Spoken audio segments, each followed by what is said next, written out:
Good morning. Today's session will be discussing moment of inertia. So we have seen how to locate centroid of plane lamina or plane areas.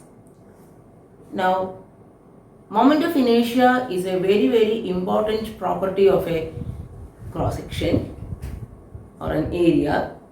It is the second moment of area. Let me see what is moment of inertia.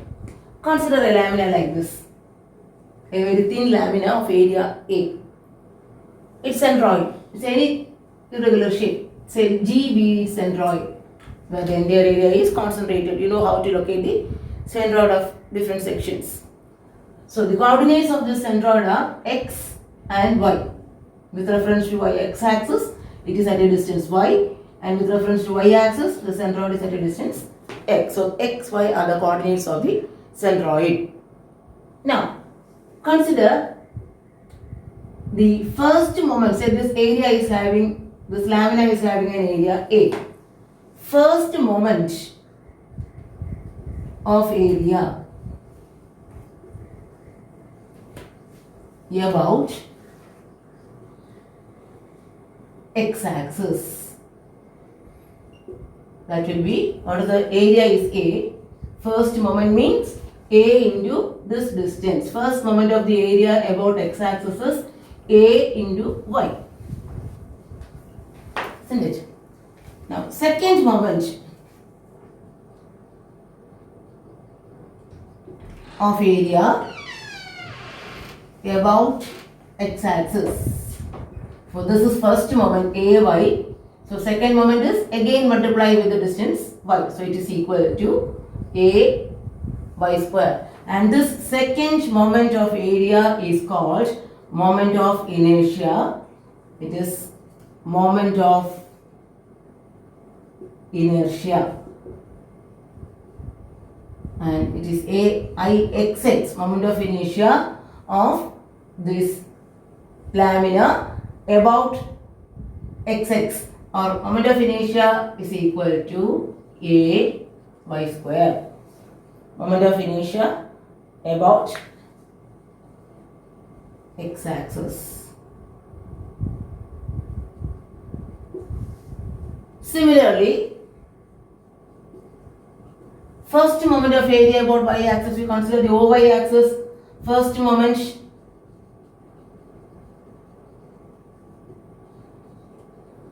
about y-axis, A into distance to the y-axis is x, A into x. The second moment of area about y-axis is AX into x, or it is equal to AX square, and this is called the moment of inertia about y-axis. Moment of inertia about y-axis.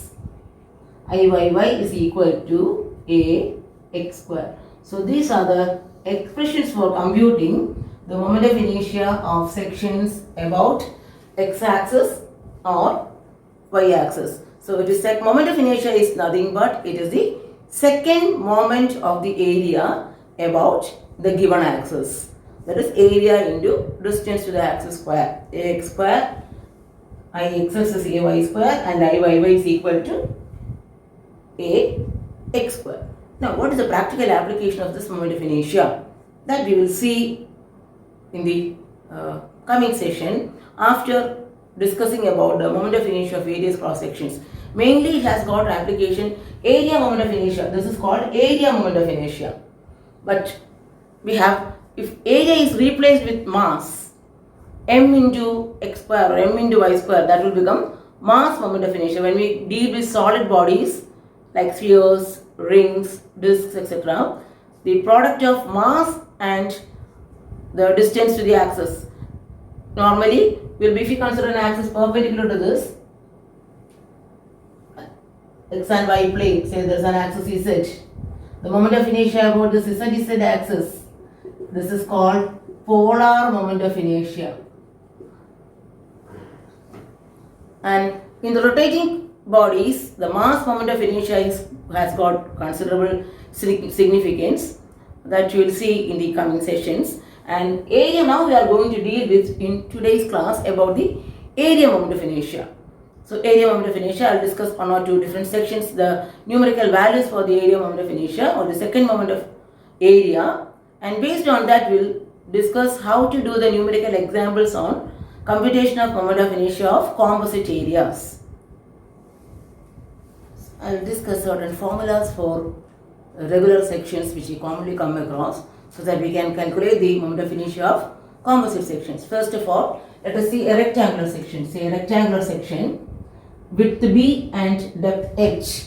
So we know the axis of symmetry, x-axis passes through the center, y-axis passes through h by 2, and this is the centroid of this area. Axis passing through the centroid is called the centroidal axis. This centroidal axis xx, this is centroidal axis xx. This is centroidal axis yy. So moment of inertia of this rectangular section, moment of inertia or second moment of the area about xx axis, that is about the centroidal x axis, is given by the formula b d cube, if it is h, b h cube by 12. And similarly the moment of inertia about this yy axis is given by, so this is yy axis, so you take the dimension parallel to this, parallel to y-axis is h. The normal to that is b, h b cube by 12. So moment of inertia of a rectangle parallel to this xx direction or along the centroidal x-axis is, the dimension parallel to it is b, the other one is h. So b h cube by 12. Similarly moment of inertia about y-axis is, the dimension parallel to it h b cube by 12. Now looking into this expression, let us see. Let us consider this ixx is equal to bh cube by 12. In the case of ordinary beam structures, in the case of beams, see the beams resist the load by bending. When the loads act on the plane of the beam, it resists the load by bending. Now we can have two different types. Suppose a beam, say this is the beam cross section. This is the beam, length of beam, width by depth. If I place so that its depth is small and width is more, then if I apply a force, it easily undergoes bending. Okay, the section is B by H.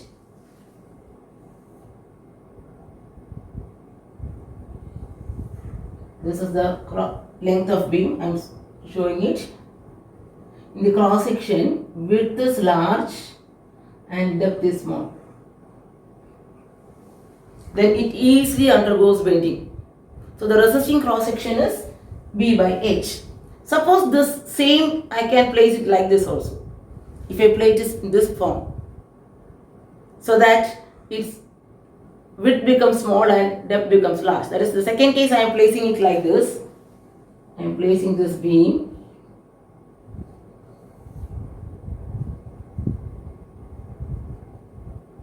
This is roller. That is, I am placing it with this, I am placing it as depth. The width I am placing it as depth, and the thickness I am placing it like this.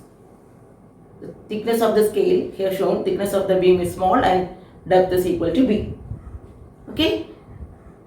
In that case, if I try to bend it by applying the force, even if I apply a large force, it will not bend.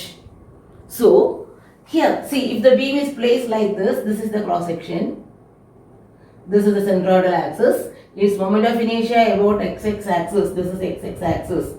The moment of inertia about xx axis will be bh cube by 12. In this case, the moment of inertia about xx axis will be h b cube by 12. In the second case, the moment of inertia about the horizontal axis, centroidal axis will be h b cube by 12. Which is large value? B is large, very much large compared to h.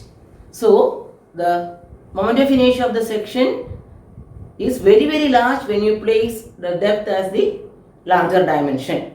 So we call it as the moment of inertia. This imparts more rigidity to the section, or inertia. The term inertia is, you have studied in your plus 2 or physics classes. Inertia, the property by virtue of which the body continues in a state of rest or the resistance to deformation or resistance to motion is indicated by the term inertia. So the moment of inertia, it is actually a resistance, the resistance of the area to bending. In case of area moment of inertia, mainly we got applications in bending, or it's otherwise called the rigidity of the section, flexural rigidity. So a beam section, wherever you see in practice, you can see that the larger dimension will be placed as the depth and the smaller dimension will be kept as the breadth. Breadth will be smaller compared to the depth. So normally the dimensions will be 20 centimeter by 40 centimeter or 30 centimeter by 60 centimeter. In normal residential buildings, everywhere we can see that greater dimension will be kept as depth so that the section have more rigidity to bending. And also in the computation of deflections, say a beam, normally if it is say a beam like this, a simply supported beam like this, W load, this beam undergoes bending under the load. The deflection at the center, this is given by the formula. This we will study in your next semester. W LQ by 48 EI. If W is the load, L is the span of the beam, E is the material property, whether the beam is made out of concrete or steel. The Young's modulus, it's a material property. And see the term I, moment of inertia, it comes in the denominator. So if you want to make the deflection as small as possible, you should have maximum inertia. The moment of inertia should be having a larger value to reduce the deflections, or we call, in other terms we can call to increase the stiffness. Stiffness is, if you want to produce 1 mm deflection, what is the load required? So to increase the rigidity of the beam, rigidity is EI, flexural rigidity is E into I. Material property E, Young's modulus, and the moment of inertia of the cross section. So in this case, if you will having a deflection based on this beam, the deflection will be much lesser than this. If it undergoes deformation, the deflection of this beam will be much less compared to a beam placed like this. So this moment of inertia area moment of inertia has significant contribution in your higher semesters. So we will be using different types of sections as beams. Need not be always rectangular section. We will be going for T sections, I sections, or channel sections, or combined sections, or even sometimes for reduction in material cost. We may be providing some cutouts in the cross section for aesthetics. Okay, so we have to deal with the different cross sections and how to find the moment of inertia of such cross sections. Area moment of inertia. That is, area of moment of inertia is property of a plane area or a plane lamina. And next in this we are going to discuss how to determine the moment of inertia of various cross sections. If you want to find out the moment of inertia of different cross sections, first of all you should know how to find out the centroid of the sections. We have to locate the centroid of the sections, and the moment of inertia is the centroidal axis of sections is given by, for rectangle, BHQ by 12, and about the YY axis it is HBQ by 12. Similarly, we can have the formulas for moment of inertia of single cross sections, and based on that we will derive the moment of inertia of cross sections which are composite in nature, composite areas. So I have told you in the last session or what is the moment of inertia of a cross section, rectangular cross section. It is BHQ by 12, moment of inertia about x axis. Now, another important theorem, if you want to compute the moment of inertia of composite sections, you should know the theorem which is called the parallel axis theorem. So I will discuss now. The parallel axis theorem is given by IAB is equal to IGG plus AI square. Now I will explain it. That is, you consider an area. We consider a plane lamina or a thin lamina of total area of this lamina is A, and this is a G, center of gravity or the centroid of this area. The axis passing through the centroid I have marked it as GG. the centroidal axis, the centroidal x-axis or GG axis. Another axis I am taking it as AB, and another axis AB which is at a distance of h from the centroidal axis. So consider a plane lamina of area A. Consider the axis passing through the centroid called the centroidal axis. Consider a line AB which is at a distance h from the centroidal axis. Now, as per this formula, if you know the expression for moment of inertia about the centroidal axis, we can calculate or we can transfer it to another line which is parallel to this centroidal axis. That is why parallel axis theorem. To transfer the moment of inertia about centroidal axis to another axis which is parallel to it. It is done like this. IgG, moment of inertia about the centroidal axis, plus area of cross section A into h square. H is the distance of the axis AB from the centroidal axis of the considered figure. We can prove this. For the proof of this, you consider a small area dA. From that total area, you are considering an elemental area dA, say which is at a distance y. The elemental area is at a distance y from the centroidal axis. So the distance to the area is measured from the centroidal axis. Now, what is the moment of inertia of that area? Moment of inertia or the second moment of area dA about AB, that is equal to moment of inertia of dA about AB. IAB, moment of inertia, IAB means second moment of the area about the AB axis, or moment of inertia of dA about AB. How will you find out the second moment of the area? Second moment of area is area into distance square. This distance is h, this distance is y. So it is equal to dA into y plus h the whole square. So moment of inertia of that elemental area about AB axis is dA into y plus h the whole square. Okay, this is second moment of area of small area dA only. If you want the moment of inertia of this entire area, moment of inertia of entire area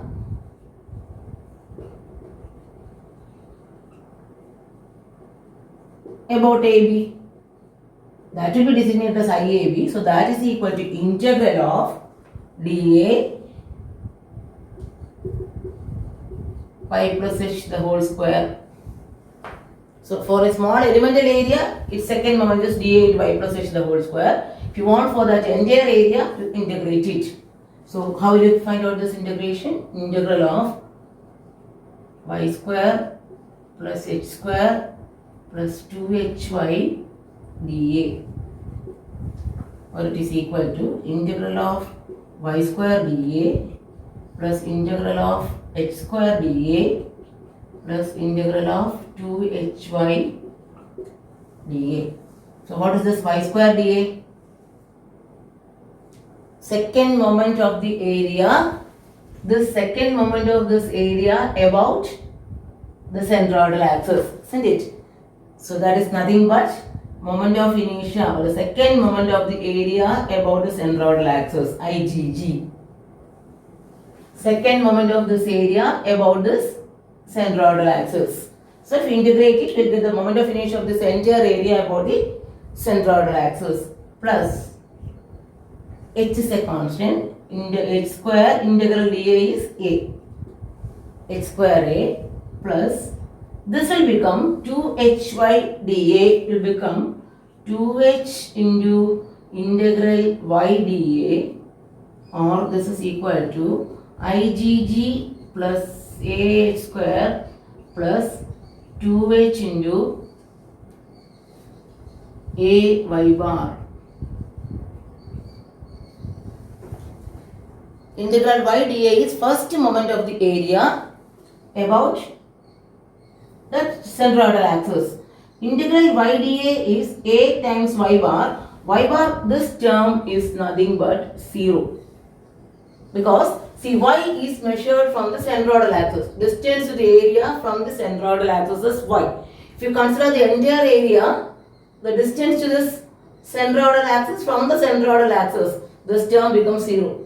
So I can write IAB is equal to IGG plus AH square. That is, in this expression, y is the distance of this area which is measured from the centroidal axis. When you consider this entire area, the centroid of the entire area is located here. Distance to the centroid from this axis. Distance to the centroid from this reference axis is 0. So this term becomes 0, or we have got this parallax theorem proof.